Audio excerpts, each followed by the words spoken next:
Tu es Dieu au milieu de nos prières, Roi des cieux, souverain, sauveur et maître, ta présence dans nos vies fait la joie de notre cœur.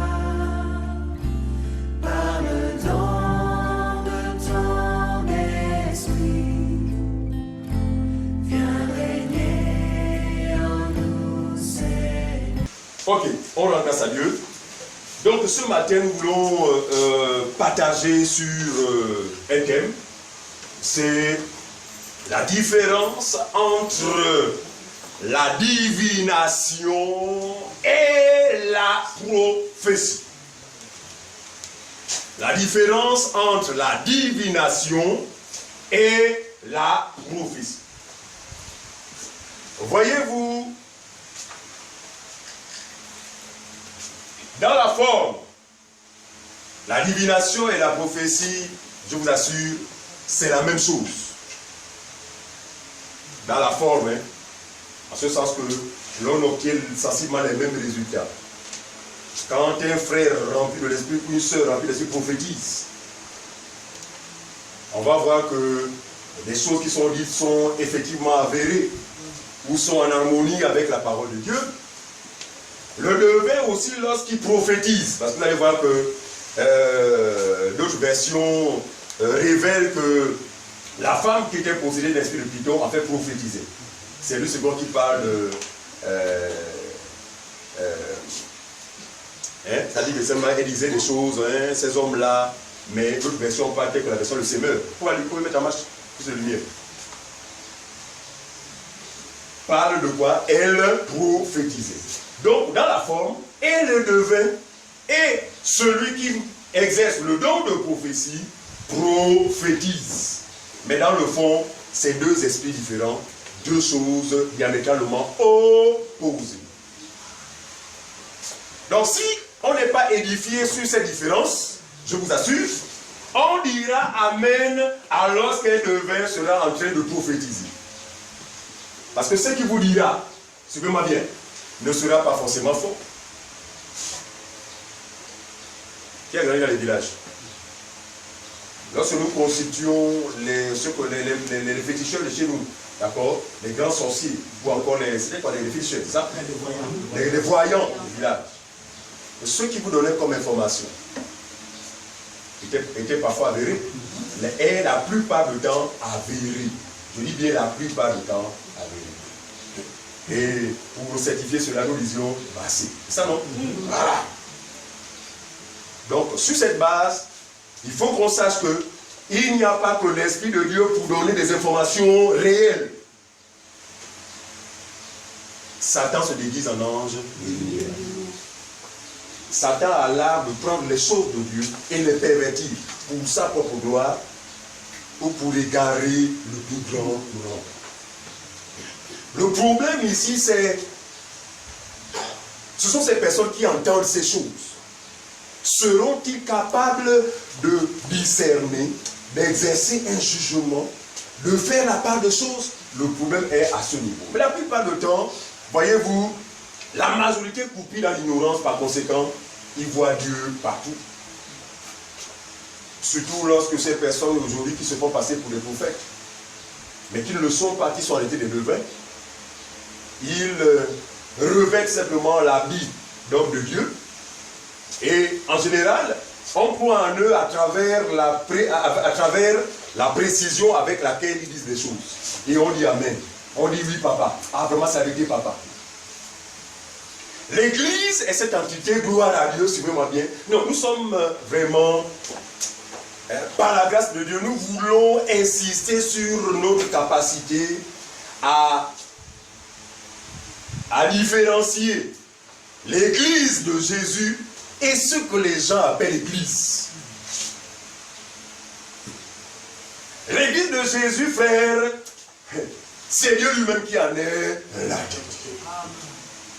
Plusieurs prophéties ont été déclarées à l'endroit de cette entité, dont chacun de nous est membre. Jésus a dit, les portes du séjour des morts ne prévaudront point contre elle. C'est fort, hein? C'est-à-dire que donc, Satan, dans toute sa puissance, ne peut rien contre l'entité qu'on appelle l'Église. Elle est glorieuse, elle est puissante. Ah, un apôtre dit, l'Église est la colonne et l'appui de la vérité. C'est fort. Donc, en temps normal, l'Église, normalement, doit être rendue capable, grâce au ministère de la parole, d'exercer le jugement, d'être capable de faire la part des choses, de faire la différence entre ce qui est noir et ce qui est blanc, de faire la différence entre un homme et une femme, de faire la différence entre l'ivraie et le blé, quand bien même on pourrait obtenir des ressemblances. Est-ce que tout le monde comprend ça? L'Église seule a cette capacité. Mais d'où vient cette capacité? C'est la lumière que nous avons reçue, donc la parole. Frère, l'Église marche dans la lumière, par conséquent, est capable de voir. En fait, nous voit clairement. Nous ne tâtonnons pas. On n'a pas besoin, comme un aveugle, de trouver quelqu'un qui jouit de sa vue pour pouvoir nous conduire. Chacun de nous, parce qu'il n'y a pas de conversion en Christ sans que les yeux soient ouverts. Amen. Est-ce que tu me le comprends? Donc quand je parle des yeux, je ne parle pas des yeux là, physiques. Très bien. Autrement dit, la capacité à comprendre les choses. Quand Dieu envoie Paul parmi les nations, il dit à Paul, je t'envoie afin que tu leur ouvres les yeux. Il n'y a pas de vie chrétienne si l'on demeure aveugle. Les gens sont soi-disant chrétiens pour la plupart, mais demeurent aveugles pour une seule raison. C'est la nature de l'évangile qu'ils ont reçu. Si vous avez reçu un faux évangile, vous demeurez aveugle, désolé. Mais aujourd'hui, on peut nous assurer que les yeux sont ouverts, certainement parce qu'on a reçu l'évangile véritable. Et quand je parle d'évangile véritable, c'est l'évangile unique, parce qu'il n'y en a pas deux. Les apôtres ont été clairs là-dessus, il n'y en a pas deux. Un seul évangile. Lequel? Celui qui a été prêché par l'ensemble des apôtres. Ils étaient nombreux. Aujourd'hui encore, plusieurs serviteurs sont sur à travers le monde, mais en réalité, tous prêchent un seul et même évangile. Mais Paul a dit, à côté de cet évangile, il y a des gens qui prêchent d'autres évangiles. Il dit non pas qu'il y ait plusieurs évangiles, mais il y a des gens qui vous troublent. À travers quoi? À travers d'autres évangiles. Donc l'évangile qui est censé normalement ouvrir les yeux, ramener les gens sur le droit chemin, il y a des évangiles au contraire qui perdent les gens. Les gens on est déjà perdus, mais ces évangiles viennent davantage nous perdre. Voilà la différence entre l'évangile véritable et les évangiles. La Bible, par la bouche de Paul, dans ce Timothée, il dit que dans les derniers jours, prenons cela, de Timothée, le chapitre 4, on va lire à partir du verset 1.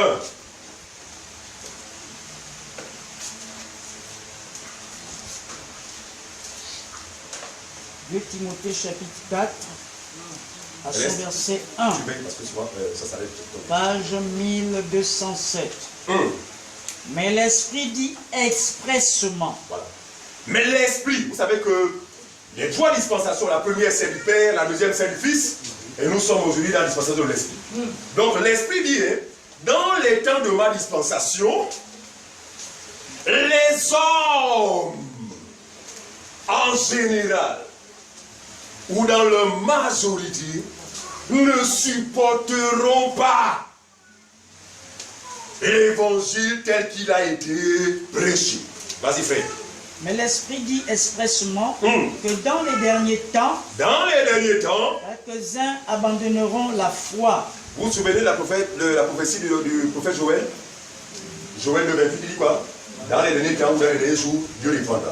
En fait, les derniers jours, c'est quoi? C'est la dispensation de l'Esprit. Et vous savez qu'on ne parle de l'Église que dans la dispensation de l'Esprit. Et effectivement, c'est alors que l'Église sera sur la terre que les hommes ne supporteront pas ce qui est vrai, donc ce qu'enseigne la parole de Dieu, mais ayant la démangeaison. C'est ça, hein? Suivez, hein? Ici, l'Esprit nous donne l'attitude qu'allait avoir plusieurs personnes sur la terre. Ils allaient avoir quoi? La démangeaison. De quoi? D'entendre quoi? Non, lisons. Ouais.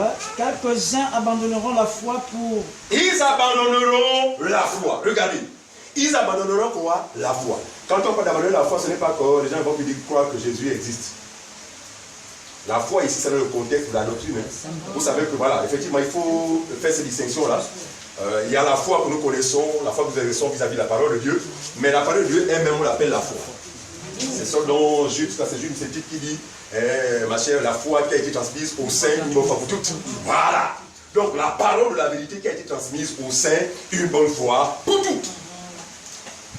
Donc les gens vont abandonner cette parole, donc cette foi, vas-y. Pour s'attacher à des esprits Pour séducteurs. malheureusement s'attacher à des esprits séducteurs. Regardez. On ne peut pas voir un esprit. On ne peut pas le saisir. Vrai ou faux?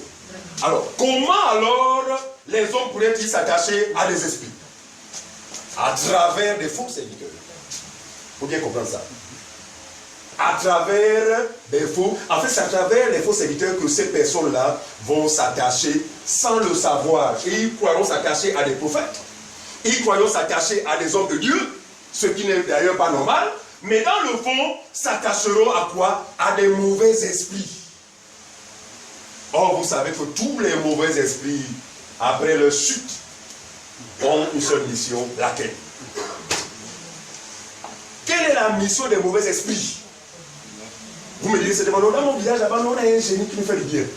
C'est un faux bien. Il y a un mensonge derrière ce bien. Hein? Non, nous, dans nos villages, c'est nos rivières là qui nous protègent vraiment. Non. Il y a un mensonge dans cette... Parce que le diable est le père du mensonge. La Bible dit, même lorsqu'il parle de son propre forme. Vous comprenez ça? Non, les génies font partie des anges déchus. Ceux qui habitent les forêts, ceux qui habitent dans l'air, ceux qui habitent dans les eaux. Voilà! Non, ce sont des choses qui existent. Parce que la Bible en parle. Mais regardez, dans leur chute, dans leur déchéance, ils sont plus que déterminés. Parce qu'ils ont connaissance des choses. Ça, savez-vous? Il n'y a point de rédemption pour eux. Par conséquent, comment on doit se perdre là? Nous devons nous déployer, user de tous les moyens pour séduire. Voilà, le plus grand nombre. Vas-y, fais. Donc, ils ne supporteront pas la saine doctrine. C'est ça? Hein? Mais ayant, vas-y. Pour s'attacher à des esprits séducteurs. Séducteurs. À des doctrines de démons. C'est qui décrit? Donc, en dehors de la doctrine de Christ, il y a des doctrines de démons. Mais c'est quoi une doctrine de démons? C'est une doctrine en désaccord avec la doctrine de Christ. Voici la doctrine de démons. Je vais choquer certains. Le combat spirituel est une doctrine de démons.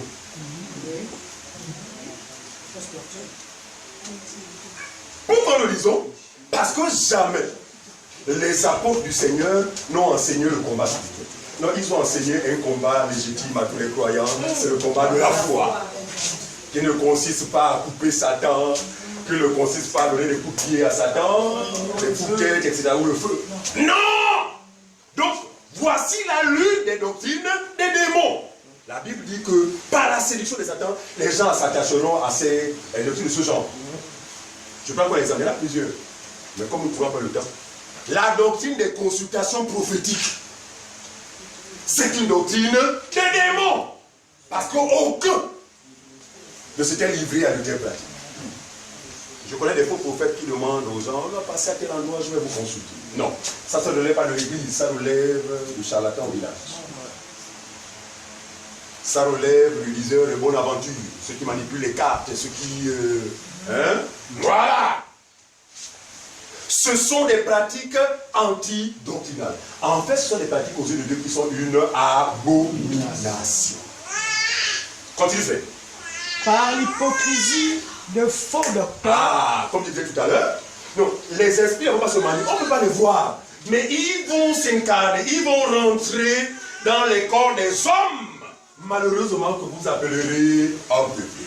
Regardez, aujourd'hui il est plus facile d'échapper à Satan à travers ce qu'on appelle Nganga, ce qu'on appelle astrologue, ce qu'on appelle devin, d'accord, officiellement quoi, d'accord. Tu quoi, j'ai devin, parle-moi c'est chrétien, je ne te suis pas. D'accord. Mais le même diable est suffisamment affûté dans son domaine de séduction. Il va rentrer dans le corps d'un homme en qui vous voyez Dieu alors que Dieu n'est point avec lui. Et comme Jésus l'a dit, on les reconnaîtra à leur fruit.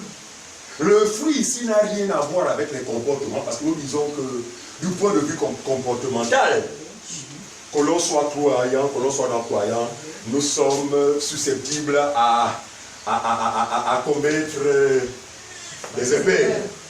N'est-ce pas? Jacques va dire que nous grossons d'une manière ou d'une autre. Celui qui a dit qu'il ne grosse pas là, c'est un faux frère, c'est un hypocrite. Mais nous reconnaissons qu'à cause de la faiblesse de la terre dans laquelle nous habitons, et donc il est possible que nous commettions des choses qui ne sont pas, ce n'est pas ici une manière pour nous d'encourager ceux qui se plaisent dans la vie floue, qui se plaisent dans la fausseté, qui se plaisent dans la bêtise. Le croyant tombe dans ces choses accidentellement. Mais il ne demeure pas dans ces choses. D'accord? Même quand vous avez menti, vous êtes gêné au-delà de vous. Parce que tu es attristé. Parce que l'Esprit de Dieu est en vous. Voilà, il sait que non, là vraiment. Et pour trouver la paix en général, après vraiment ce qui était dit hier, là, ce n'est pas vrai. Pardonne-moi, c'est sorti comme ça. Voilà. Pourquoi? Parce qu'il a commission en nous de nous conduire dans toute la vérité. Maintenant, quand on n'a pas ce remords-là, eh bien, on nous pose des questions. As-tu vraiment le consolateur en toi? Point d'interrogation. Mais nous voulons néanmoins reconnaître que nous sommes des êtres humains. Par conséquent, quand Jésus dit, vous les reconnaîtrez à leurs fruits, il ne s'agit pas des comportements. Il s'agit simplement de ce qui sortira de leur bouche. Mais qu'est-ce qui est censé sortir de la bouche de celui qui vient de Dieu? Jean chapitre 3, c'est combien? 43, je crois, 30.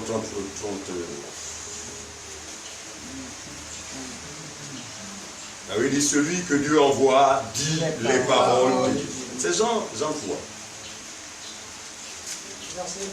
Merci, mon bien-aimé. Vous les reconnaîtrez à leurs fruits. Le fruit, c'est quoi? Bon, moi je suis un évêque, il n'y a pas de problème. Parce que la Bible reconnaît les évêques.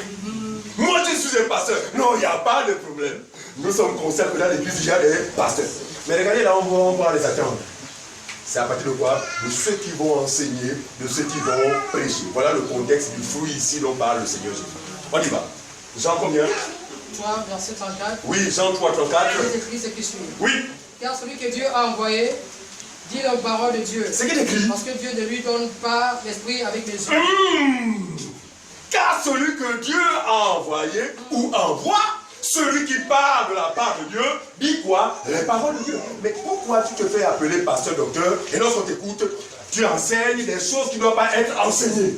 Tu enseignes la divination, tu enseignes la magie, tu enseignes l'astrologie, tu enseignes la science, tu enseignes la philosophie.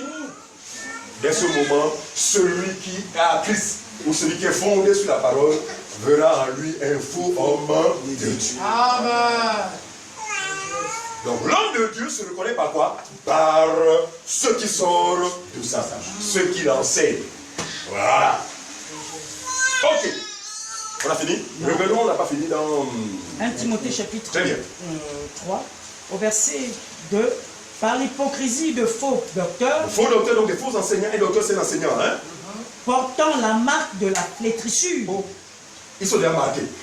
D'autres personnes parlent de marqués au fer rouge. Donc des gens normalement qui sont des fils du diable, regardez, mais déguisés en apôtres de Christ. Pour mieux égarer le plus grand nombre. Donc ce sont des gens qui ne sont même pas destinés au salut. Mais se revêtent de l'habit d'homme de Dieu pour séduire ceux qui les écoutent. Voilà. Qui portent quoi? La marque de la flétrissure. On continue. Ayant la marque de la flétrissure Oui. dans leur propre conscience, prescrivant de ne pas se marier et de s'abstenir des aliments que Dieu a créés pour qu'ils soient pris avec action de On peut grâce. s'arrêter dans ce texte, ce ne sont que des faits parmi tant d'autres. Ici, ce qui est important ici à retenir, c'est que un vent est en train de souffler, et il n'a pas commencé à souffler maintenant depuis la naissance de l'Église. C'est lequel? Le vent de la séduction. C'est pourquoi au sortir du temple, les disciples posent la question à Jésus, Seigneur, dis-nous, quand ces choses arriveront? Et Jésus dira, prenez garde que personne ne vous séduise. Donc Jésus lui-même savait que là, le vent l'avait emporté plusieurs. Mais heureux ceux qui auront fondé leur vie chrétienne sur le roc. Amen. Ils sont semblables à des hommes sages qui ont bâti leur maison non sur du sable, mais sur le roc. Donc les tempêtes, les vents, les pluies les plus violentes, comme le fondement c'est le roc, elles résisteront. Ici le roc, c'est la parole de la vérité. Alléluia. Parce que beaucoup disent, oh, moi j'ai reçu la parole, mais quelle parole? Est-ce que la parole que tu as reçue, c'est la parole de la vérité? Vous comprenez ça? Donc, pour ceux-là, Jésus dit, ils ne seront pas séduits. Jésus dit, la séduction sera telle que, si cela était possible, même les élus seraient emportés. Mais gloire soit rendue à lui. Parce que le Seigneur tient à son objectif, aucun élu ne doit se perdre. Par conséquent, il veillera à nous donner effectivement les éléments qui nous permettront de pouvoir tenir ferme, à savoir la connaissance de sa parole.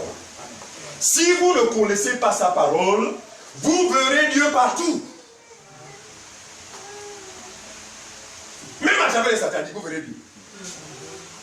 Mais quand vous avez la connaissance de sa parole, même quand la personne semblait pas de Dieu, vous verrez Satan, n'est-ce pas? Donc, lui nous donne des moyens qui nous permettent de pouvoir détecter tous les traits enflammés du malin. Même quand il veut être de plus en plus subtil. Non, sans la parole, inévitablement, tous allions marcher dans les ténèbres. C'est pourquoi la Bible dit que Jésus est cette véritable lumière qui, en venant dans le monde, éclaire les hommes. Et nous avons eu la grâce non seulement d'apercevoir cette lampe, mais d'être influencés par cette lampe. Parce que c'est cette même lampe a fait de nous des lampes. Et dit, vous êtes des fils de lumière. Mais un fils de lumière, frère, alors que les ténèbres règnent, sa présence dissipe les ténèbres. Voilà ce que nous disons. C'est pourquoi tous nos adversaires, les témoins de Jéhovah, les branhamistes, les cacouistes, lorsque nous échangeons, frère, c'est-à-dire qu'on réalise la puissance de la lumière. Amen. Parce qu'à un moment, la seule chose que tu vas faire, c'est la violence. Pourquoi? Parce qu'ils n'ont pas d'argument, ils n'ont pas la parole.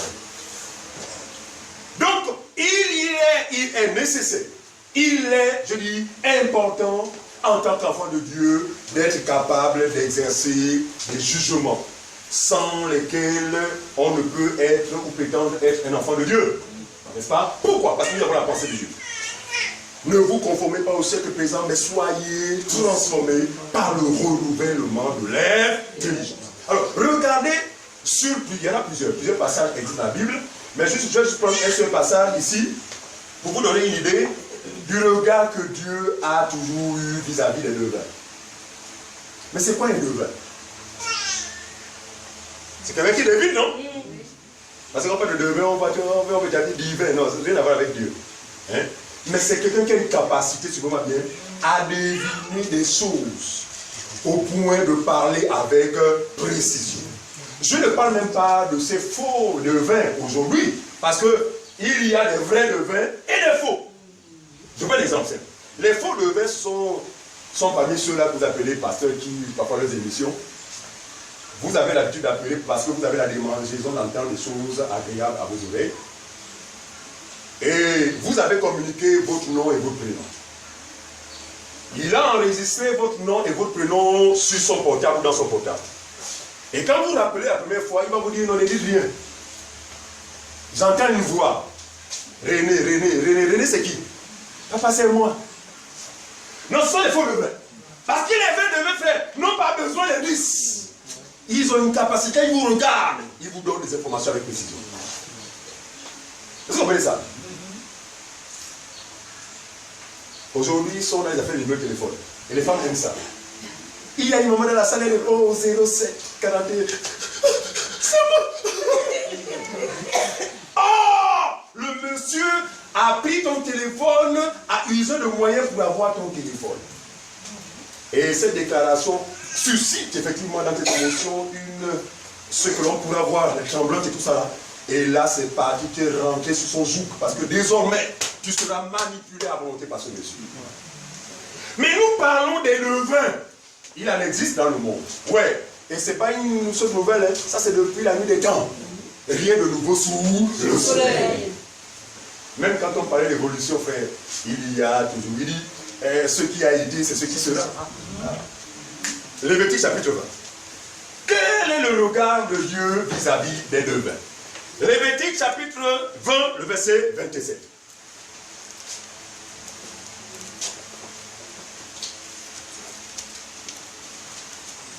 Lévitique 20, verset 27. Écoutez ce que dit l'Éternel à l'endroit des levains. Si un homme ou une femme Si un homme ou une femme en ont eu l'esprit d'un mort, sont possédés, regardez, la divination, suivez-moi bien, c'est quoi? Ce sont des esprits de mort. Et quand on parle des esprits de mort, suivez-moi bien, il ne s'agit pas là de nos ancêtres. Il s'agit des esprits qui trompent ceux qui n'ont pas Dieu, en leur faisant croire que l'ancêtre continue à veiller sur eux, à les garder, etc. Voyez? Donc la séduction de Satan, frère, je vous assure, elle est subtile. Donc ceux qui avaient l'habitude d'aller invoquer le grand-père derrière la maison, cessez cette affaire. Parce que selon vous, vous croyez avoir affaire au grand-père, mais en réalité, vous êtes séduit par un esprit de mort. Donc, un esprit de divination. Et en général, dans ces échanges, l'esprit de divination ne vous laisse pas comme ça. Il vous donne une parole certaine. Il dit que si une femme ou un homme est possédé de cet esprit, qu'est-ce que cet homme ou cette femme mérite? si un homme ou une femme oui. en ont eu l'esprit d'un mort oui. ou un esprit de divination, oui. ils seront punis de mort. C'est ce qu'il écrit. Donc, sous la première alliance même, tous ceux en qui on pouvait discerner être habités par cet esprit de mort appelé esprit de divination, méritaient quoi? La mort. Donc, étaient lapidés. Donc, exterminés du milieu du peuple. Parce que la divination, vous en avez vu tout à l'heure, est une abomination aux yeux de Dieu. C'est pourquoi nous disons qu'on ne peut pas être homme de Dieu, en même temps être un devin. Non, Dieu ne se contredit pas. Donc Dieu est en opposition avec cet esprit. C'est une abomination. Mais tu es homme de Dieu, mais tu pratiques la divination. Non, tu n'es pas homme de Dieu. Il n'y a qu'un ignorant pour voir en toi un homme de Dieu. Mais celui que Dieu a ouvert les yeux verra en toi un devin. Deutéronome chapitre 18, le verset 9 à 13.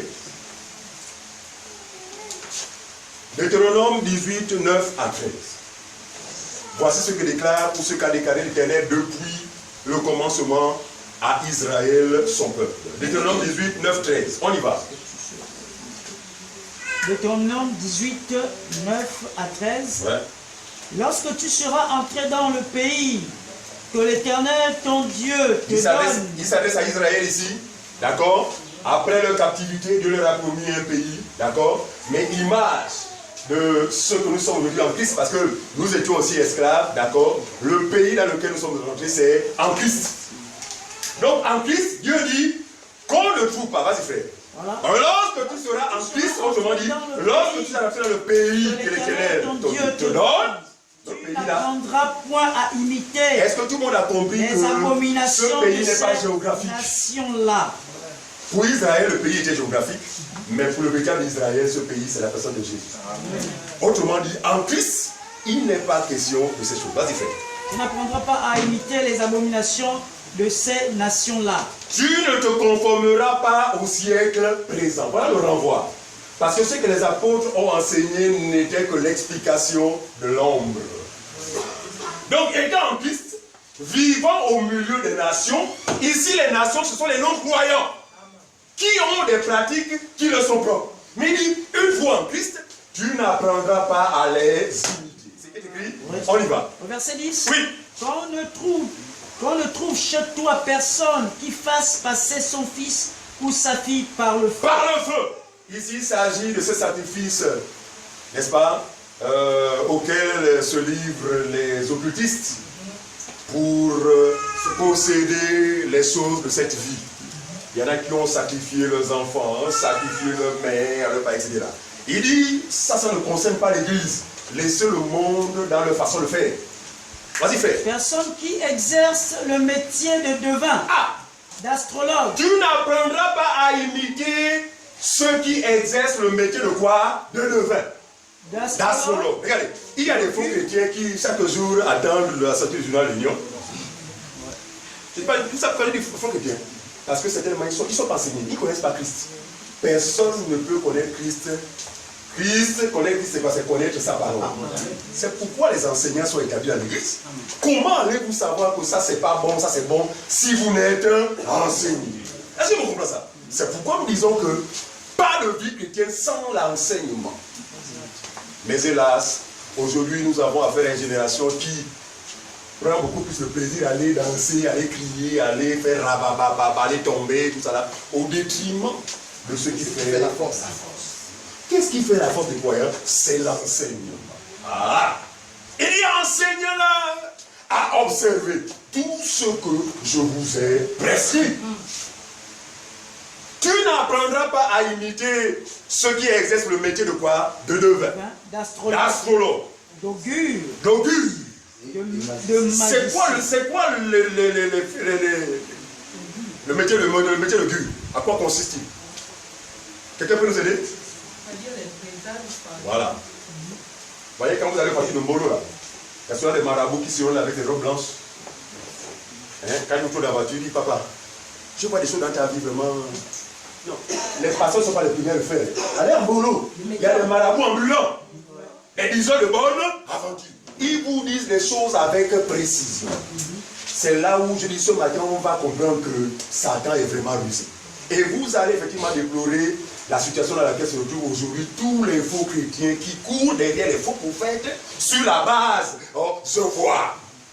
Oh, dans ta famille, tu es le Benjamin. Amen, papa. Oh, derrière ta maison, je vois un panier. Non! Au détriment, mais aucune parole de Dieu. C'est malheureusement les personnes les plus... Voilà! Les plus écoutées. Ils ne supporteront pas. Vas-y, frère.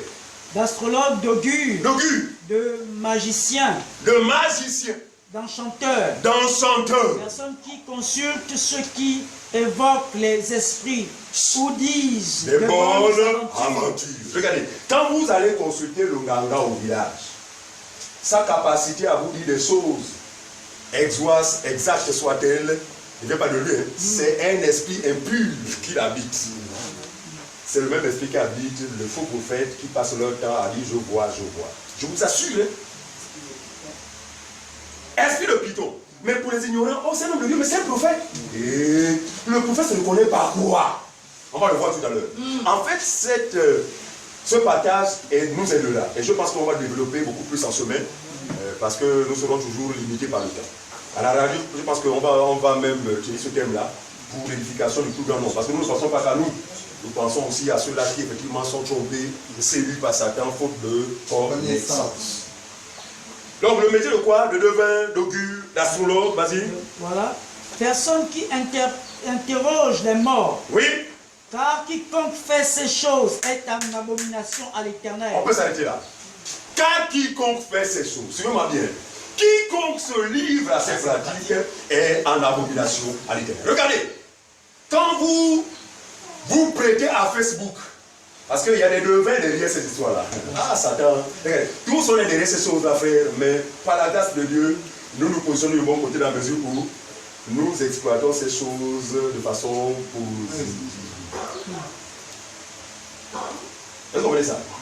Oh, c'est comme les nouvelles technologies, d'accord? Ça dépend de l'utilisation dont nous en faisons. Il y en a qui intéressent pour eux, c'est un boulevard pour l'impudicité. Mais nous sommes de ceux qui...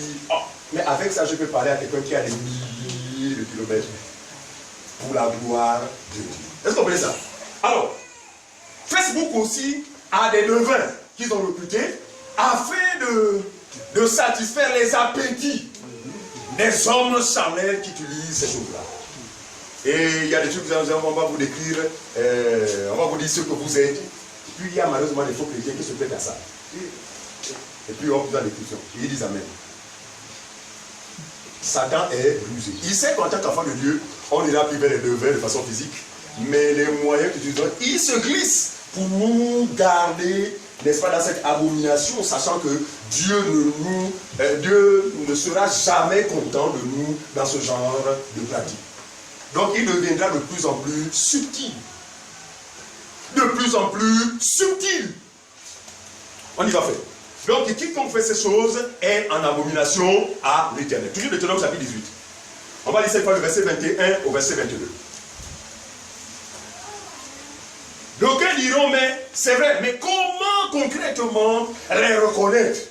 Comment faire la différence entre un devin et celui qui a le don de prophétie?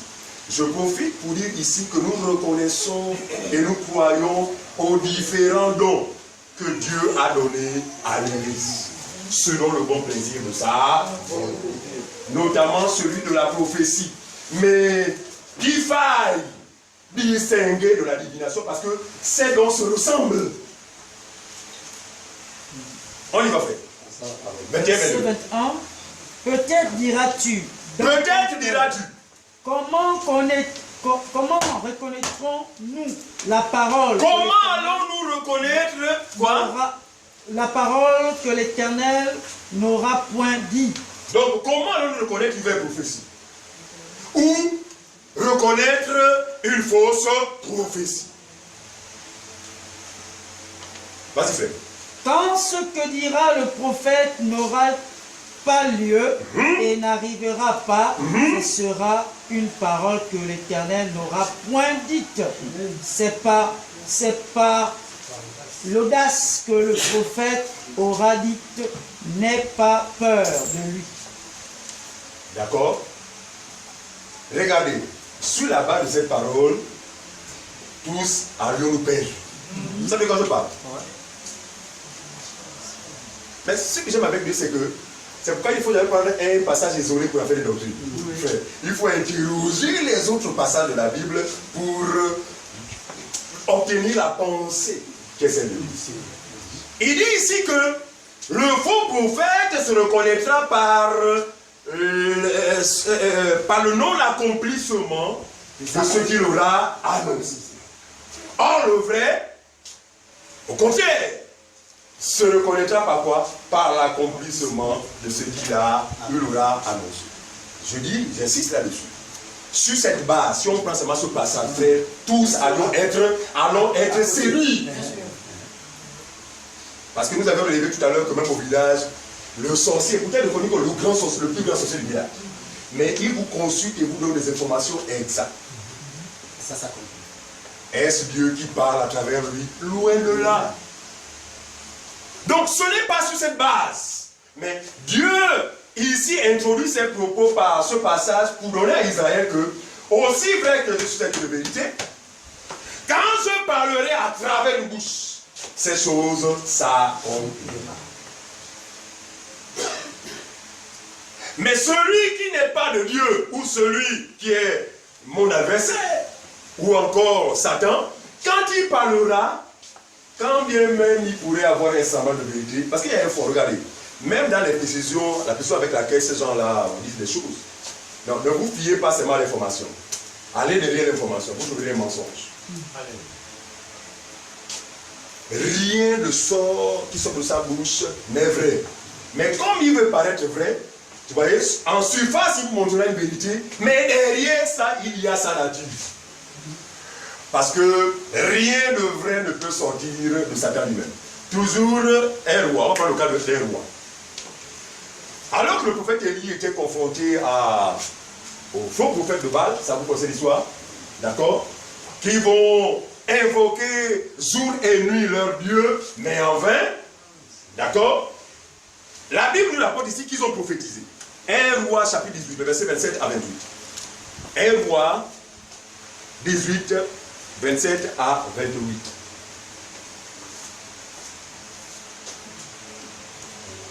1 roi 18, 18, verset 27 à 28.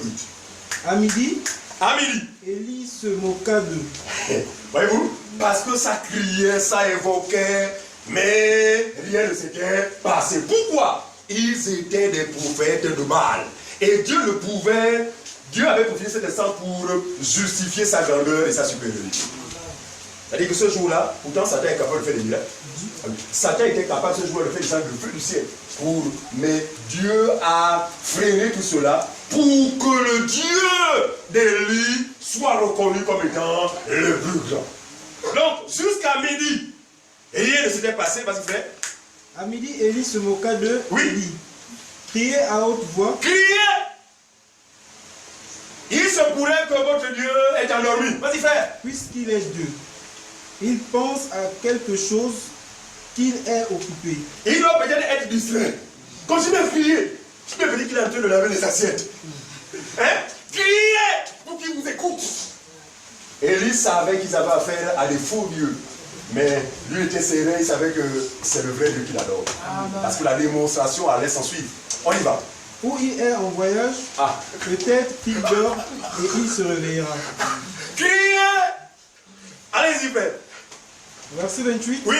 Et ils crièrent à haute voix. Oh yo, ballon. Bal descend. Viens monter ta puissance. Et ils se firent, selon leur coutume, des incisions Regardez, avec des épées. ils se sont dit qu'en criant, rien ne se fait. Bon, maintenant on va se maîtriser, d'accord? Se déchirer la peau, comme ça, quand le sang va couler là, il va forcément se manifester. Vas-y, fais, continue la suite. Des incisions avec des épées et avec des lances, Oh, jusqu'à ce que le sang coulât sur eux.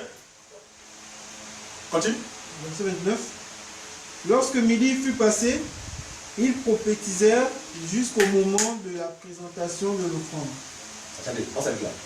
Lorsque midi fut passé, il, au pluriel non, qui prophétisait?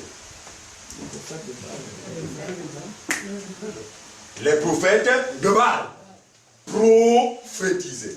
Ah, nous comprenons donc que prophétiser n'est pas un jargon qui est seulement propre aux prophètes ou à l'église. Les devins prophétisent, disent les choses, mais le problème c'est de la part de qui parle-t-il? C'est ça? C'est la question. Vous voyez, c'est moi le circuit d'être mal blanchi. De la part de qui parle celui qui prophétise? Parce qu'il est clairement indiqué que les prophètes de Baal prophétisaient.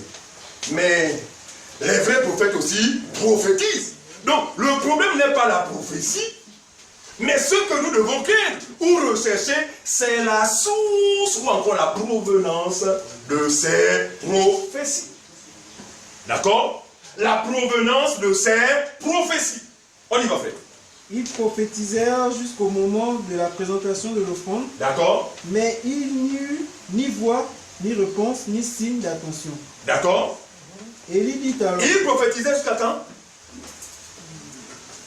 jusqu'au moment de la présentation de l'offrande, D'accord? Mais il eut. ni voix, ni réponse, ni signe d'attention. Très bien. On s'arrête là. Les prophètes de Baal ont prophétisé, mais en vain.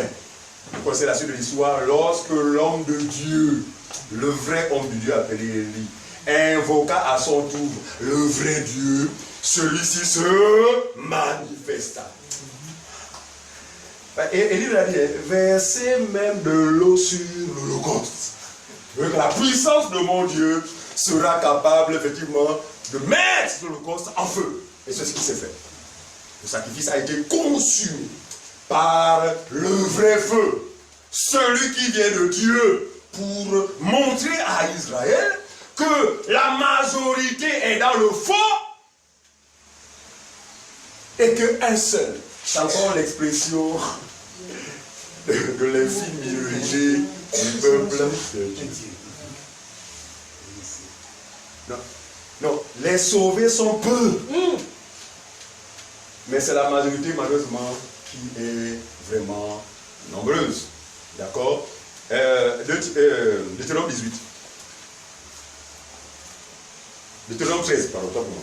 Deutéronome 13, le verset 1 à 3. On a vu tout à l'heure là que Le premier signe que Dieu donne à Israël, c'est vous reconnaîtrez le vrai prophète par l'accomplissement de ce qu'il vous dira, et le faux par le non-accomplissement. Maintenant, Deutéronome chapitre 13, le verset 1 à 3. Écoutez ce que Dieu dira plus tard. Deutéronome chapitre 13, verset 1. C'est pourquoi j'ai dit qu'on ne prend pas un passage isolé pour en faire une doctrine. Il est Parce que c'est effectivement le langage qui tient les faux. Oh non, mais la Bible dit qu'on reconnaît le vrai prophète par l'accomplissement. Non. Lisez plus loin, faites le tour de la Torah, faites le tour des livres saints, vous découvrirez que Dieu va donner effectivement, va nous aider, n'est-ce pas, quant à cette conclusion, parce qu'on a vu que si c'est sur cette base, frère, tous sommes c'est lui.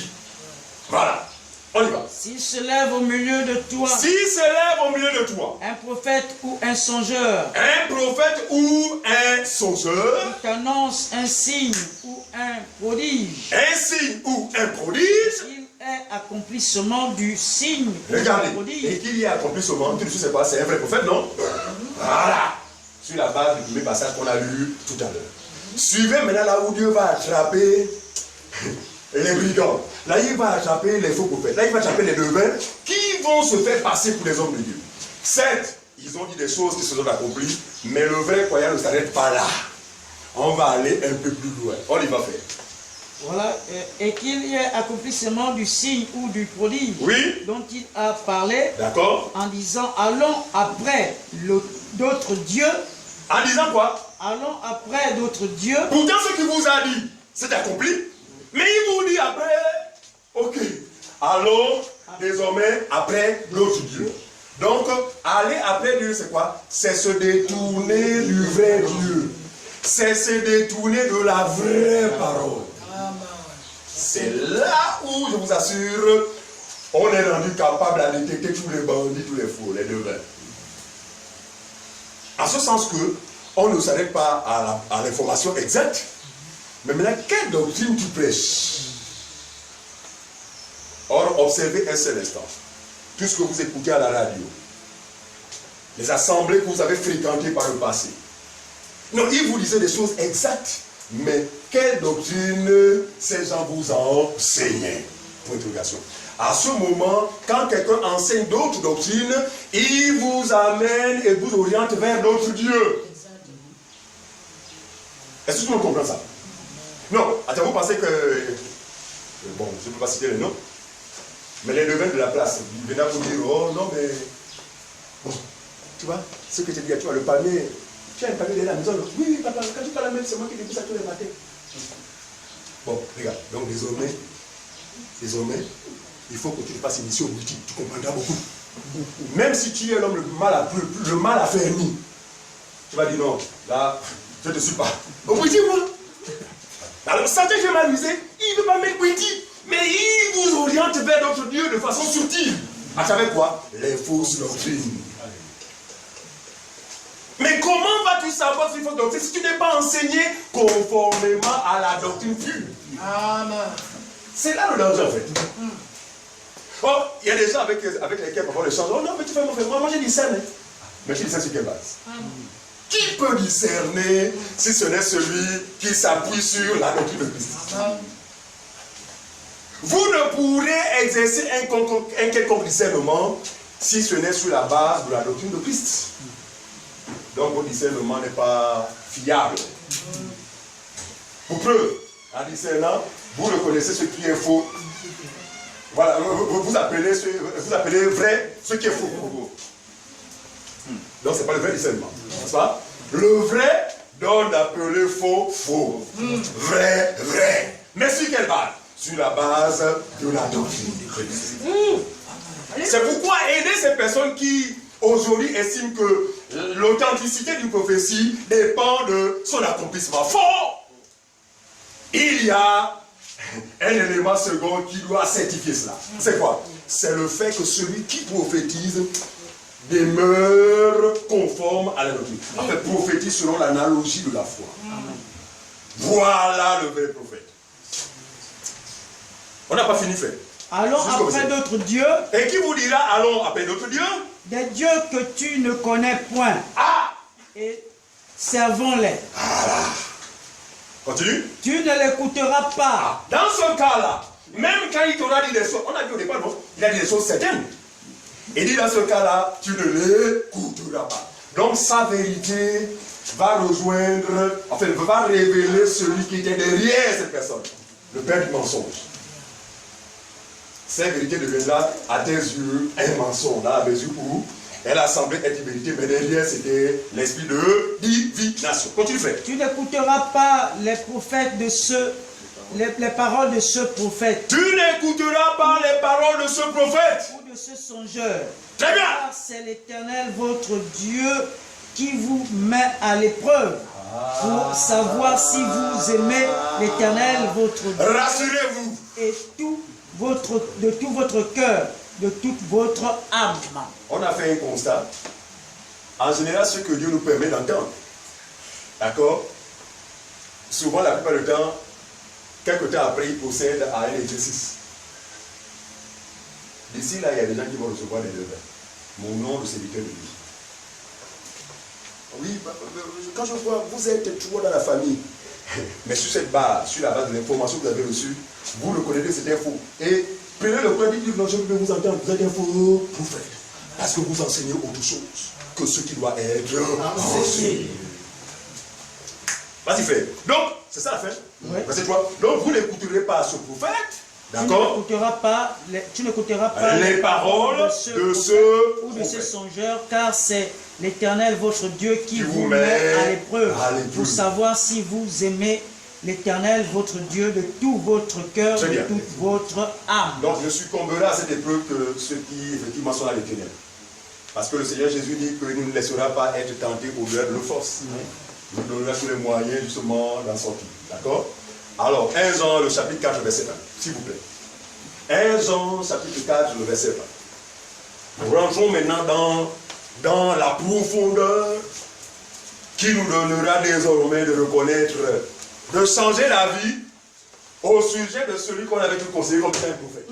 Voilà. Les avis vont changer grâce à la connaissance de la vérité.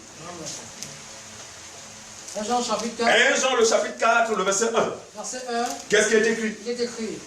Bien-aimés, n'ajoutez pas foi à tout esprit. C'est qui est écrit? Oui. Bien-aimés, n'ajoutez pas foi. Autrement dit, ne croyez pas à tout et n'importe quoi. C'est qui est écrit? Donc, je pense que là, on essaie de simplifier pour le français, non? Oui. Parce que nous avons un but, c'est la compréhension, frère. C'est la compréhension. Il dit, bien-aimé, attention. Nous vivons des temps d'intense séduction. Ne croyez pas aussi facilement, mais soyez capables d'exercer les jugements, sans lesquels vous serez inévitablement séduits. Victime des proies. On y va, frère. Bien-aimés, n'ajoutez pas foi à tout esprit, mais éprouvez les esprits pour savoir s'ils sont de Dieu. Ah. Car plusieurs faux prophètes sont venus dans le monde. Ah, arrêtez-vous là. Quelle précision. Bien aimé. Regarde, ici, Jean sait que la séduction ou encore la divination passera beaucoup par des personnes qui se feront appeler pasteurs, des prophètes. Mais il dit, attention, éprouvez-les. Attends, vous allez les éprouver sur quelle base? Non, c'est un commandement du Seigneur. Ça veut dire que nous avons le droit de quoi éprouver. Éprouver, ça veut dire quoi? Juger. Non, vous, maintenant, je reconnais que vous prêchez la bonne parole, mais un seul problème avec c'est que vous mettez juger. Ah, frère, si vous nous privez du jugement, on est mort. Si vous nous privez de ça, comment allons-nous nous en sortir? Parce que le vent souffle. Le jugement, c'est la doctrine. Bien sûr. Alors, si ma maison repose sur la doctrine, si je l'enlève, sur quoi ma maison va être reposée? Et quand les vents souffleront, inévitablement, je vais me faire emporter. Pourquoi? Parce que ce sur quoi je m'appuyais, vous avez dit que je dois me débarrasser de ça. Celui qui vous dira en tant que chrétien ne jugez pas, comprenez que c'est un faux chrétien, c'est un faux frère, ou encore c'est un homme, une femme qui n'a pas encore compris les choses. Très bien. On a donné des enseignements ici là-dessus, non? Et je crois que vous jugez sans état d'âme. Cathy, je crois que le parti dit pendant que tu juges. Oui, bien sûr. Non, une seule raison, en fait, justifie notre capacité à juger, c'est quoi? C'est le fait que nous avons la pensée de Dieu. Paul dit quoi? 1 Corinthiens chapitre 2 là-bas. 14. Il dit, l'homme animal ne comprend pas les choses de l'esprit. N'est-ce pas? Elles sont quoi? Il faut lire pour lui. Mais l'homme spirituel, au contraire, juge le tout. Et lui-même ne juge Et il est lui-même jugé par personne. C'est fort, hein? De juger. Si vous jugez sur les autres bases, ne jugez pas. Ne jugez plus. Ce sont les faux jugements. Mais si quelqu'un juge sur la base de la doctrine, eh bien jugez. Voilà l'épée de l'esprit. Ah! Qui peut avoir une épée face à des adversaires et ne pas l'utiliser? C'est pourquoi, frère, nous allons pouvoir agiter l'épée. Ça fait partie des armes spirituelles. C'est ça, non? Amen. Non, l'épée ici, ce n'est pas pour couper les démons comme on l'enseigne dans le combat spirituel. Bon, Satan, je te coupe la tête avec l'épée de l'esprit au nom de Jésus. C'est une fausse prière. L'épée n'est pas là pour couper la tête. L'épée est là pour exercer le jugement de Salomon. L'épée est là pour exercer le jugement de Salomon. Qui devait quoi? Qui devait couper un bébé en deux. Afin que les deux parties soient satisfaites. Mais la justice a retenti à travers cette dame qui a dit, si c'est ça. Quand bien même je reconnais que c'est mon propre enfant sorti de mon sein, je préfère que l'enfant soit entier au lieu qu'il ne soit coupé. Le sage reconnut la mère légitime de cet enfant. Donc l'épée vient séparer jointure et moelle. Et l'épée fait la part de choses. Pourquoi? C'est le même épée, c'est ça? Une épée, la même épée, c'est ça? Qui a été utilisé par Dieu premièrement, il a été le premier à utiliser l'épée. C'est lui séparer les ténèbres avec la lumière. Donc si même papa lui-même a utilisé l'épée, nous avons le droit. Lisez bien Éphésiens chapitre 6, à partir du verset 12, vous allez voir que c'est l'une des armes du croyant. Mais pas pour couper la tête de papy. Pas pour couper la tête du grand-père ou de l'oncle, qui selon vous serait assis sur vos dossiers. Non, l'épée là n'est pas été donnée pour ça. Mais l'épée là, effectivement, c'est pour exercer le jugement. Voyez-vous? Non, Satan se sent mal lorsque il en face de lui des gens qui sont capables de reconnaître ce qui est vrai de ce qui est faux. Mais il se plaît là où règne la confusion. Là où le bien est appelé mal, le mal est appelé bien. Jérémie dit malheur à celui qui appelle bien mal bien. L'église étant éclairée ne peut vivre dans telle confusion. C'est pourquoi nous appelons chien, chien, chat, chat. Pourquoi? Parce que nous savons distinguer, nous avons les yeux ouverts. On a fini? On a dit 1 Jean 4, c'est ça? Mais éprouvez-les pour savoir ce qu'est de Dieu. Si, c'est ça? Relis cette partie. Bien-aimés, n'ajoutez pas foi à tout esprit, mais éprouvez les esprits pour savoir s'ils sont de Dieu, car plusieurs faux prophètes sont venus dans le monde. Donc on est avisé.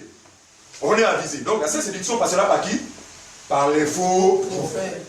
En fait, ils vont se faire appeler prophètes. Mais vous saurez qu'ils ne le sont pas sur la base du jugement conforme à la vérité. Est-ce que vous voyez ça? Non, on est parfois triste quand on écoute les chaînes de la place de la radio. Oui, papa, oui, prophète, oui, papa, consultez-moi parce que maman dit ça ne va pas. Vous avez entendu ces choses, non? Ou bien sont inventées? En fait, on a mal au cœur, quoi. Oh! Et quand vous vérifiez, vous avez l'information sur laquelle ces gens-là sont chrétiens depuis 5, 6, 7 ans. 10 ans. Quelle est cette vie chrétienne-là? Soi-disant chrétien. Soi-disant. Ça veut dire qu'ils n'ont jamais reçu la parole de la vérité. Non, personne après avoir reçu la parole de la vérité ne peut se livrer à des questions. Oh, papa, vois ma vie parce que maintenant rien ne va. Et c'est tous les mamans. Ah, les mamans! Nous vous aimons, mais nous ne plus les sauver. Non, cela est propre à votre sexe. La Bible dit ça. Donc vous faites des êtres très faibles, très manipulables.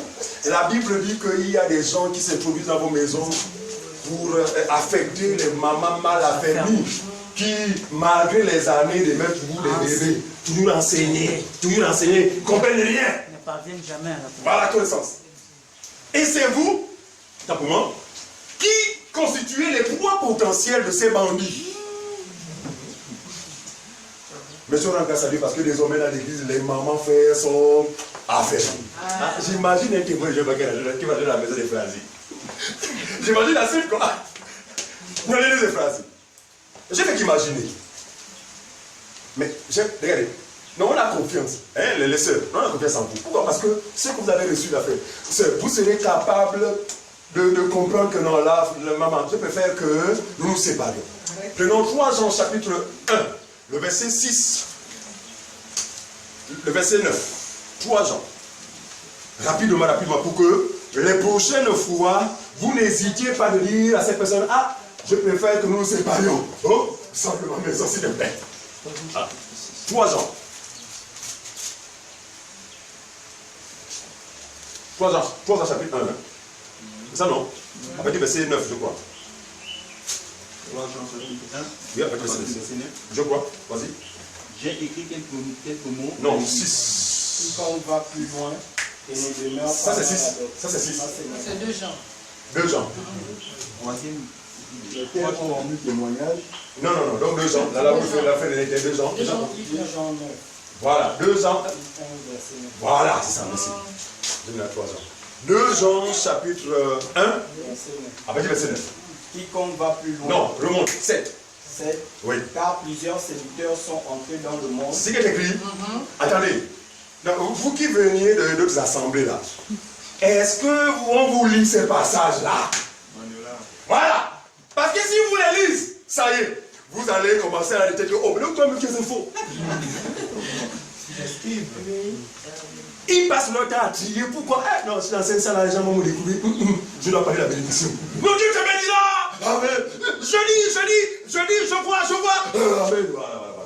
Oh, la parole du roi est présentée dans son entièreté. C'est pourquoi nous disons que nous allons traiter de tous les sujets, même les sujets les plus compliqués, en comptant sur celui qui nous a établis.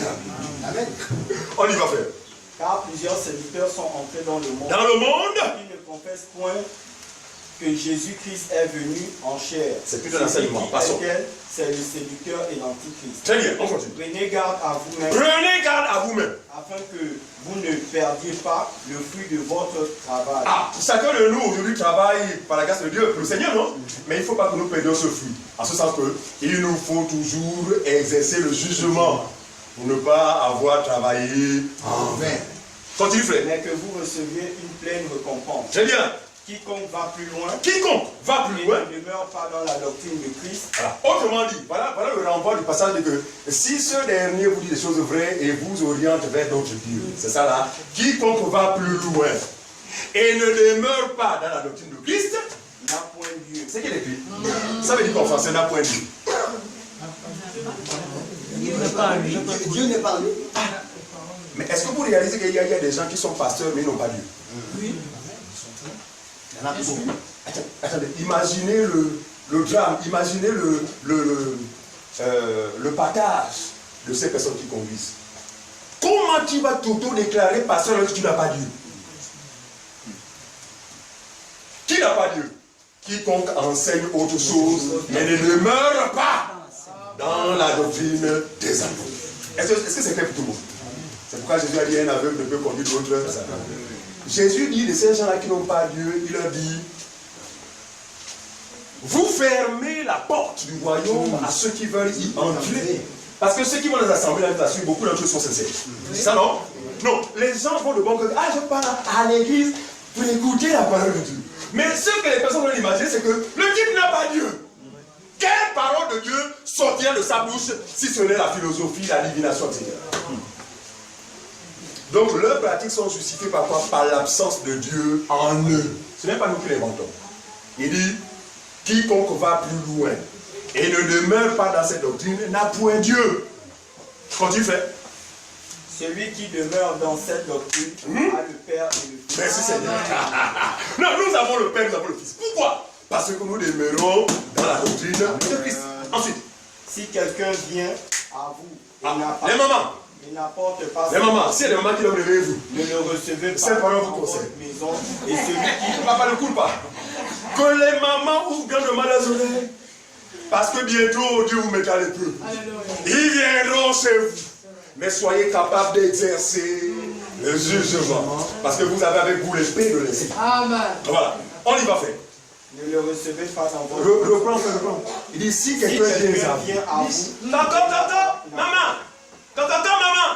Vous pouvez me péter 5 minutes juste pour parler de Dieu. Il ne dit pas non systématiquement. Parce que vous ne savez pas. Ce vous souvent un vrai séducteur qui viendra apporter un plus à votre vie. Non. Recevez le métier. Un bon verre d'eau. Venez d'abord. Je vais te Et souffler. que vous vous asseyez, vous prêtez l'oreille en écoutant ce qui se dit de sa bouche. Mais pendant ce temps, l'épée doit déjà être en exergue. Donc ce qui est de Dieu va passer. Ce qui n'est pas de l'épée ou encore le bouclier de la foi va rejeter ça. On y va. si quelqu'un vient À vous, et n'apporte pas cette doctrine, ne le recevez pas dans votre maison. ce qui est écrit dans ce là. Bien, c'est nous qui inventons les choses.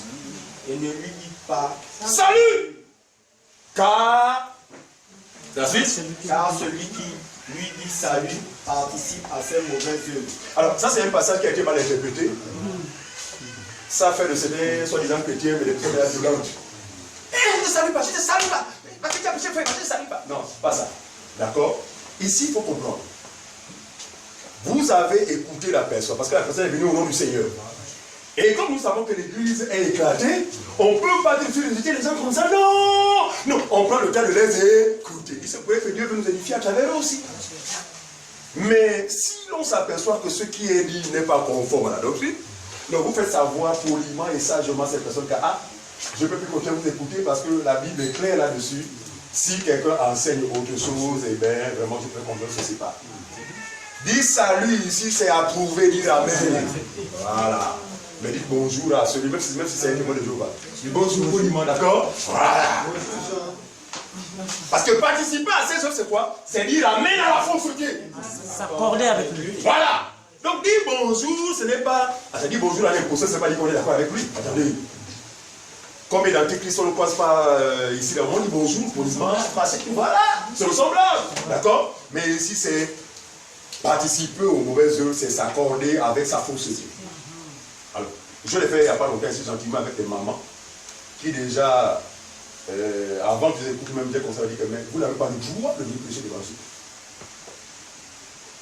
eux. Rien que des mamans, je ne dis pas que les sœurs ne peuvent pas nous accompagner. Non, il y en a eu des compagnons d'œuvre, des femmes. Mais je dis, au devant, soi-disant, c'est une maman qui a prêché l'évangile, je ne conseille pas dire, ce point-là, non, tu sais, l'esprit de Dieu, Jésus, je vais la dire, vers les derniers temps. Viens avec. Voilà le passage. Aïe, aïe. Bon, bref, passagesse. Même pas 5 minutes, j'ai trouvé des mamans qui me m'arrêter là. Vous êtes des fous, vous faites parce que ce que vous enseignez n'est pas bon. Alors, contrairement à ceux qui avaient cette première fois, eux, ils n'ont pas le temps même de s'asseoir et d'écouter.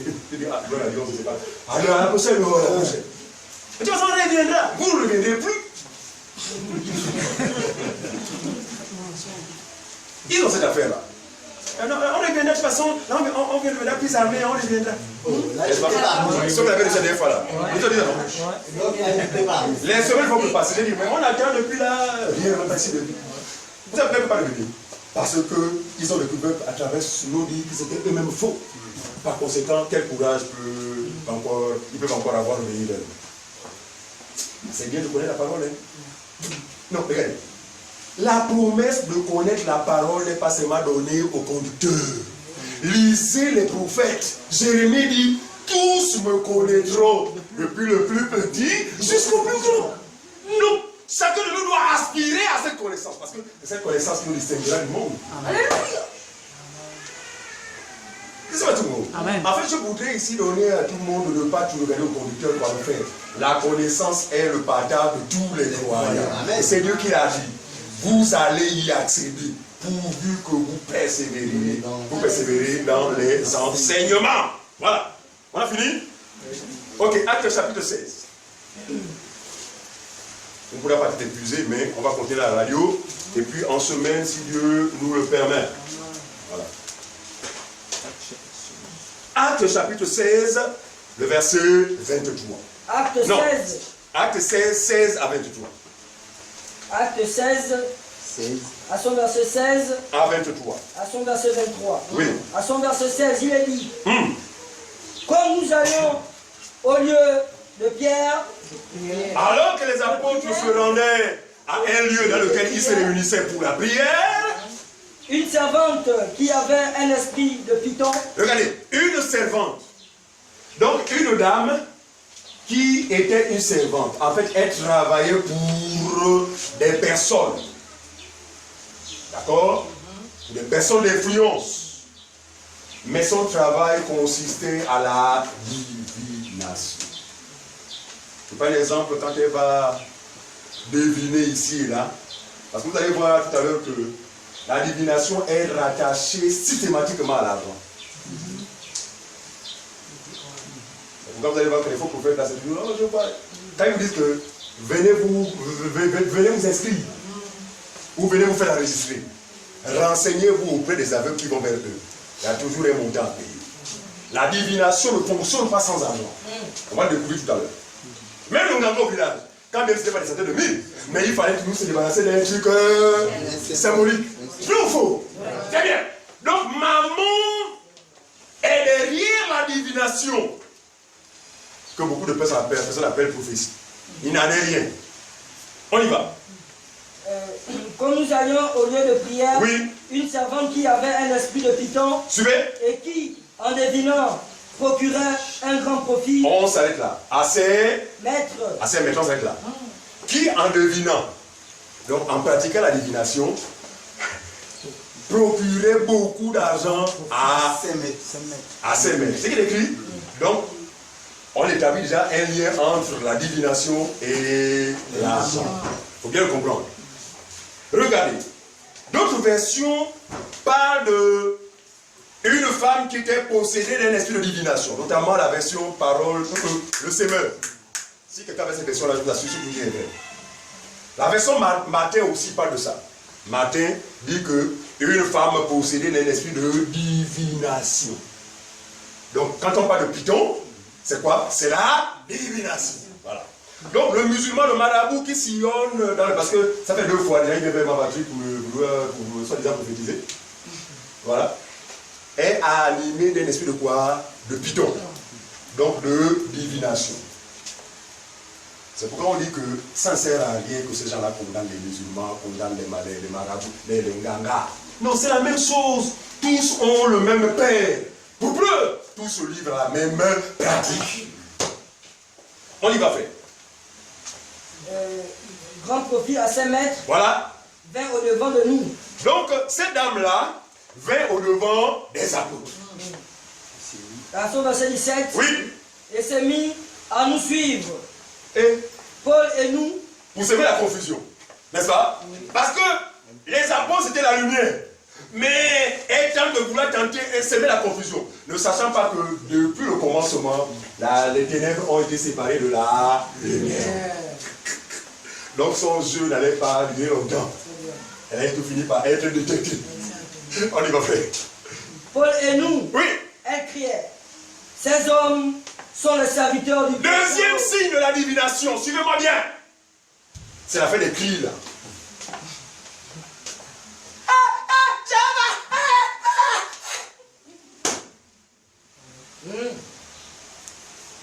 Regardez, je vais parler ça pourquoi? Parce que tout à l'heure je vais passer le temps, mais comme on dit, on va progresser lentement.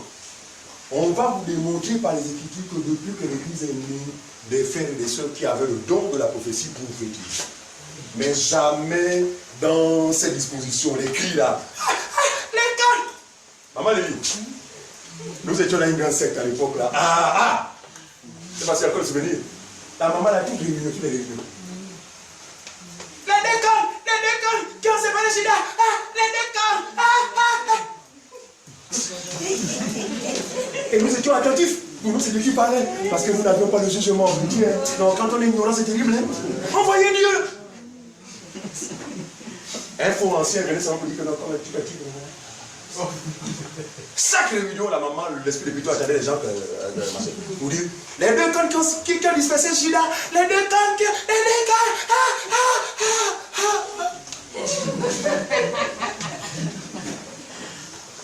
C'est pourquoi nous exhortons souvent que nous qui sortons de ces trous-là, prenons le temps d'apprendre.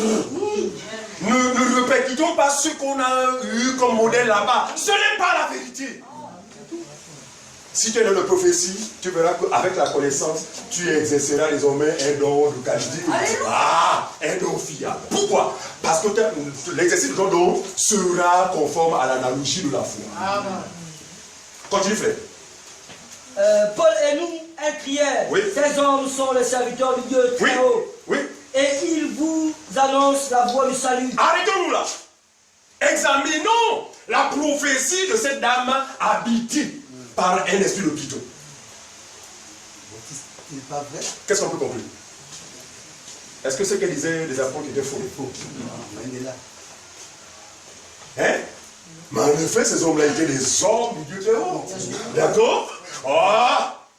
Mais le problème, c'est que elle ne prophétise pas avec l'esprit de Dieu. Donc ici, vous dites que ce n'est pas seulement les... C'est ce qui trompe les gens. Hein? Parce que les gens s'arrêtent à l'information.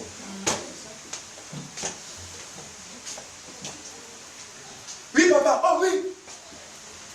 Il y a un bandit là qui passe. Lui, c'est... Oh, j'entends une voix. Hein? Attends, comment reconnaît-on la voix de Dieu? Parce qu'il est conforme à la parole. Il y a une voix qui me dit... Ah bah attendez, je vais peut-être quelques minutes à ce faux exercice. Je vois. Là, j'ai déjà demandé aux musiciens de mettre un son mélancolique. Un son triste. Nostalgique. Je sens une forte présence de Dieu du côté de toi. Maman, c'est moi, je vois la nuée, Et puis, j'entends Raphaël. Qui connaît Raphaël là? Soyez honnête. Soyez honnête. Si là, ça veut dire que vous ne connaissez pas Raphaël, alors là, on arrête tout.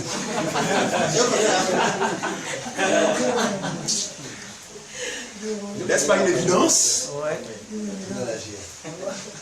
C'est une évidence. Mais comment les gens sont trompés pour y voir Dieu? Qu'est-ce qu'il y a d'extraordinaire à Raphaël? Même dans ma famille, jamais. Donc, ne sera séduit malheureusement que ceux qui n'auront pas le dépôt en eux. Et Paul dit à Timothée, garde le dépôt. Garde-le, que ce soit fait. Parce que sans ce dépôt fait, tu vas être voué à tout le monde dedans. Et c'est l'expression qui donne à l'église, gardons le dépôt que nous avons reçu, frère. Et c'est ce dépôt qui fera notre force en toutes circonstances, en tout lieu, en toute occasion. Amen.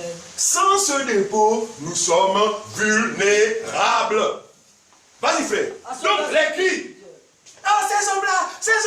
Et en général, la divination, les personnes qui le font, en général, le font toujours dans un état second. Non, vous n'avez pas remarqué. On sait, par exemple, que les familles, c'est nos anges, bon, pas timide, mais je dis calme. Mais le jour où la divination l'a saisi là, maman. Non, mais chez nous, c'est cassé. Je vois. Dieu, ainsi. Une gifle suffit pour que l'esprit sorte un moment. Attendez. Nous sommes dans le contexte des assemblées des saints. Ça veut dire que l'on s'est réunis pourquoi? Pour l'édification.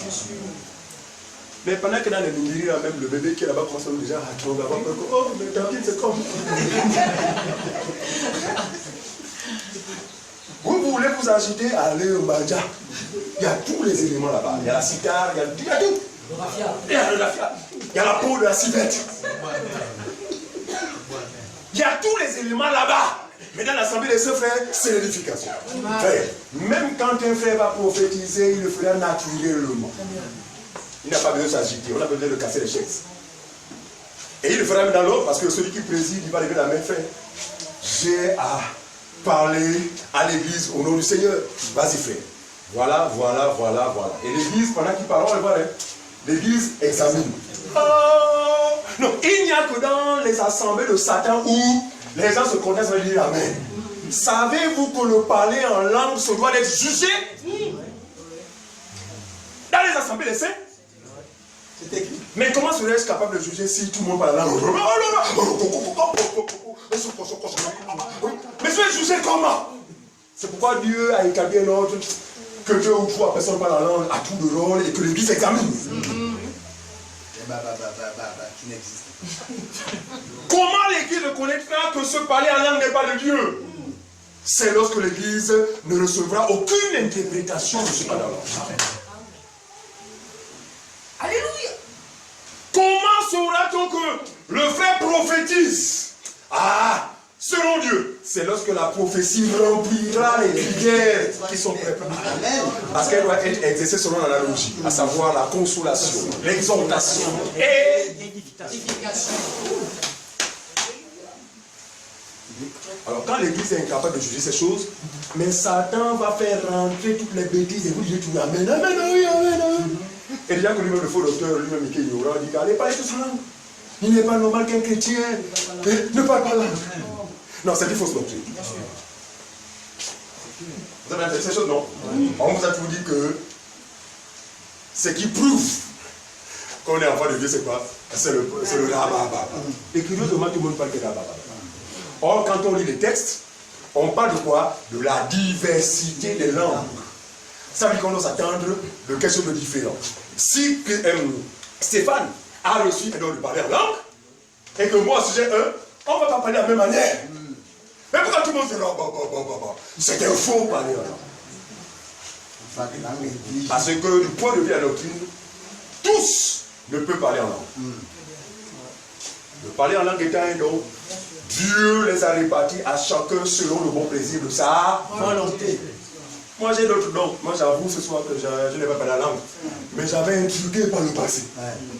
Oui, ça donc j'avais un faux que j'ai manifesté par complexe. Parce qu'effectivement, moi je dis que non, mais comment, quand il est incrédule, comment les autres parlent en langue, et puis j'ai fabriqué pour moi un peu roux, combat, puis allez hop. J'ai bien à obtenir une phrase cohérente, selon moi. Que je garde encore en mémoire, si vous mettez après vous avez Non, ça c'est chanté, il va parler. Pourquoi? Parce qu'il fallait démontrer à mon frère que j'ai reçu le Saint-Esprit. Bien qu'ignorant. Bien qu'ignorant. Et il doit être là. Non. La preuve de cet esprit dans la vie d'un homme, c'est quoi? C'est sa parole en vous. Et qui vous donnera la capacité effectivement de faire la part des choses. Attention. C'est pourquoi il dit souvent que quand bien même ces dons existent, vous ne pourrez les exercer si vous n'êtes pas enseigné, parce que la doctrine vient encadrer tous les dons dans leur ensemble. Même le ministère de la parole fait. Vous ne pouvez pas avoir un ministère de qualité si vous n'avez pas été préalablement sondé par le ministère de la parole. Voilà. Mais il y a des gens qui ont les dons, mais ils n'ont pas la doctrine de Christ. Ah, il n'était pas étonnant que les dons s'en foutent. C'est pourquoi aujourd'hui, la prophétie est confondue à la divination. Parce que aucun ne l'est instruit sur le fonctionnement de la prophétie. Et Dieu ne pouvait nous laisser ignorants parce qu'on allait forcément nous mêler les pinceaux. C'est pourquoi tu vois, il apporte la précision au sujet de la distinction qu'on pourrait faire entre ces deux dons. On n'a pas fini. Donc, on relève un premier point, c'est quoi? C'est la précision. Deuxième point, c'est quoi? L'écrit. Ensuite? Passons au verset 18. Oui. Elle fit cela pendant plusieurs jours.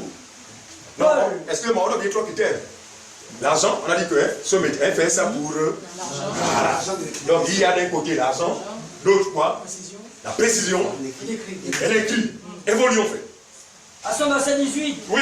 Elle fit cela pendant plusieurs jours. Ah! 4e point, la répétition. Papa, la femme là, la conne qui a dispensé ce là, c'était la confirmation de l'esprit de divination. Toujours la même chose. N'avez pas remarqué les fois qu'on fait toujours les mêmes choses dans la radio? Hein? J'entends une voix, toujours les mêmes choses. Voilà la divination fait. La prophétie ne peut être la même chose. Pourquoi? Parce qu'elle va déjà en fonction des différents cas. Voilà. Ah papa, vraiment, je gagne de l'argent, mais je n'ai pas bien à rien faire. Oui, papa, écoute, tu m'as parlé, je vois, tu es une main percée. Et je vois un esprit de non-accomplissement. Bêtise. Mensonge. Mais comme on le dit bien, tout flatteur. C'est ceux qui l'écoutent. Ah, vous qui les écoutez, la pitié de vous. Hein. Il vit de votre attention. Parce que quand vous l'écoutez là, regardez, ils ont une stratégie, c'est quoi? C'est vous culpabiliser, vous troublez. Déjà, vous vivez des situations compliquées. Le monsieur vient quand même dire que je vois un esprit dans votre chambre. Non, venez me voir parce qu'il faut que vous soyez libérés. Ah mon Dieu, qu'est-ce qui va vous arrêter de ne pas regarder ce monsieur-là? Vous serez obligé, pourquoi? Parce que vous êtes dans la crainte. Mais il vous manque, il va vous libérer. Mais cela ne se passera pas sans les critères. Donc, l'argent. Quand vous entendez, venez vous faire enregistrer. Quand vous entendez, il y a des choses qu'on ne peut pas parler à la radio parce que je vois. Mon ami, le fond, c'est le colo. Apporte-moi de l'argent. C'est le pognon. Je dis ce thème afin d'aider ceux qui nous regardent à comprendre ce dont nous parlons. Ensuite, frère, donc, première réunion, c'est la même chose. Ces hommes-là, oh, écoutez-les, ce sont les hommes de Dieu. Paul regarde. Deuxième réunion, même chose. Troisième réunion, même chose. Ah, frère, qu'est-ce qui s'est passé par la suite?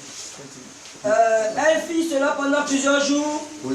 Paul fatigué se retourna et dit à l'esprit, je t'ordonne au nom de Jésus-Christ de sortir d'elle. Et il sortit à l'heure même. Regardez, imaginez la réaction de ceux qui écoutaient ces femmes-là. Au dire de l'apôtre Paul. Oh, mais l'homme de Dieu, il a quel problème? Mais pourtant il dit la vérité. Hein? Ce qui est vérité à vos yeux n'est pas vérité aux yeux. Cette dame parlait par un esprit de divination. Et l'apôtre a discerné parce que, effectivement, celui qui a le Saint-Esprit est capable de discerner, afin de détecter tous les traits de la famille. Même quand Satan utilise quelqu'un, tu vois bien que c'est lui. Et c'est aussi pas donner de débat d'acharner sur la personne, parce que tu sais que là, c'est lui-même qui est derrière. Tu useras simplement de sagesse pour que les choses se passent bien. Mais tu auras détecté que la personne là, c'est l'autre qui est derrière. Très bien. Donc, l'esprit sortit de cette femme. Elle était possédée. Par quel esprit? Par un esprit de divination. Vas-y, frère. À son verset 19, oui. Les maîtres de la servante, voyant disparaître l'espoir de leur gain. Maman. Regardez, l'acharnement que les devins ont vis-à-vis de nous, notamment les missions de phare, parce que je vous assure, au-delà de ce que la majorité est trompée, mais il y a les brebis du Seigneur, destinées à la vie éternelle, qui, après avoir découvert ces vérités, se retirent de leur boutique. Et c'est un manque à gagner. D'où c'est cet acharnement vis-à-vis de ceux qui proclament la vérité. Mon Dieu, combien de menaces n'avons-nous pas reçues de leur part? Mais la seule raison c'est quoi? Parce que les revenus vont diminuer. Parce que plus ils disent aux gens d'écouter plus cette émission-là, eh bien, la curiosité, mais pourquoi l'homme de Dieu interdit? Mais allez écouter, c'est la semence de vie. C'est pourquoi ne perdons pas courage. Non, peu importe, même si Dieu permet que l'on se retrouve dans des milieux comme la prison, je ne souhaite pas me trouver là-bas parce que je vais violer quelqu'un, je vais voler avec quelqu'un, mais si c'est pour l'évangile, on a dit quoi? Mais là-bas, la bouche s'ouvrira. Elle s'ouvrira. Elle s'ouvrira. Il dit Dieu ne fait rien pour nous. C'est pourquoi nous croyons que Dieu ne fait rien. Dieu fait tout pour un but. Voilà. Fais-le Gobert. Beaucoup non? L'année prochaine, il faut que je il faut que j'aille à Paris. L'année prochaine, il faut que je commence le boulot. Il faut que je commence le travail de ma maison. Non, il faut que. Non, c'est légitime. Remplissez les cœurs de vos projets. Mais c'est pas. Mais sachez. Aussi vrai que vous êtes de Dieu, votre projet, mon ami, ne s'accomplira pas si Dieu ne vous le permet. C'est pourquoi dans nos projets, ayons l'habitude de dire, ah Seigneur, si cela, si tu me le permets, voilà. Non, je vais faire ça. j'ai besoin d'une maison maintenant. Ah, vraiment, toute allocation, c'est je vais faire ça. C'est bon. C'est peut-être digne. Mais est-ce que c'est la vie de Dieu? Dieu. Ah, pourquoi Seigneur, je veux faire, mais je sais que tu n'es pas de toi, mais dois faire selon ta volonté. C'est comme ça que celui qui connaît Dieu parle. Je ne voulais pas, j'ai dit que non, mais s'il faut. Non, j'ai des connaissances qui peuvent donner de l'argent. Mais pourquoi l'argent n'a pas? Pourquoi nous avons affaire à des personnes corrompues? Mais pourquoi l'argent n'a pas sur les faits? Parce que lorsque Dieu prend une décision faite, personne ne peut la changer. Sans cela qu'il est sous. Terminez ce verset 23, puis on termine parce qu'on est dedans. Nous allons continuer en semaine. Les maîtres et les servantes voyaient disparaître l'espoir de leur gain. Oh! Se saisirent de Paul Les apôtres et de Silas et de Silas et les traînèrent sur la place publique pitié des hommes de justice devant les magistrats. À son verset 20, ils les présentèrent aux prêteurs en disant, oui. Ces hommes troublent notre ville. À son verset, il n'y a pas de trouble, hein? Mon Dieu, ils vous ont troublé en quoi? Au contraire, ils vous apportent une information pour vous délivrer de la puissance du mal. Vous appelez ça trouble. On y va. À son verset 21, oui. Ce sont des Juifs qui annoncent les coutumes qui ne nous est permis ni de recevoir ni de suivre. Toutes les déclarations ne sont que mensongères. À nous Mensonges. Quelles coutumes ils annonçaient? Ils annonçaient le salut, la parole du salut qui concerne tout le monde, et les Juifs et les nations. Donc, vraiment, le rapport est faux. Mais la seule différence que le but pour lui, c'est de quoi? Se débarrasser de ses frères afin que leur entreprise reprenne. Voilà. Mais en même temps, regardez, malgré les prisons et tout ce que les apôtres ont vécu, cela n'a pas freiné le décès de Dieu. Même quand on nous mettra en prison, même quand on dira ne prêchez plus en ce nom. D'ailleurs, nos prédicteurs ont dit à partir d'aujourd'hui, ne prêchez plus en ce nom. C'est comme si vous veniez encore les exciter encore. Non, nous ne pouvons nous taire. Pourquoi? Parce que nous savons que si nous nous taisons, eh bien, pitié pour nous. Par conséquent, nous, s'il va mourir, la bouche doit s'ouvrir. Que Dieu bénisse sa parole. Soyez attentifs à ce qui se dira à la radio et aux enseignements dans les différentes assemblées. Amen. Amen. Tu es Dieu au milieu de nos prières, Roi des cieux, souverain, sauveur et maître, ta présence.